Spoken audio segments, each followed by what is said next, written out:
तो ये है हमारे शिप का प्रोविज़न स्टोर, जहाँ पे बोसन और जीएस के द्वारा इसकी सफाई और अरेंजमेंट का काम हो रहा है।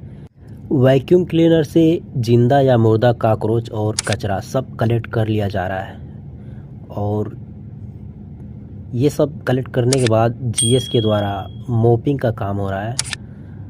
जब ये क्लीनिंग कंप्लीट हो जाएगा तब जाके इसको अरेंज कर दिया जाएगा सुपरमार्केट की तरह। जिनके भी बाथरूम में कोई प्रॉब्लम है तो उसके लिए फिटर का आज का काम यही है कि सबके बाथरूम में जो भी दिक्कत है उसे ठीक किया जाए। तो अभी ये पुराना शावर जो ख़राब हो चुका था उसे निकाल कर नया शावर फिट किया जा रहा है। बस 4 क्रू के बाथरूम में ऐसा दिक्कत था जिसे सॉल्व कर लिया गया, ठीक कर लिया गया है। बाकी किसी के बाथरूम में कोई शिकायत नहीं। नेक्स्ट वर्क डन है फायर मेन लाइन का प्रेशर टेस्टिंग।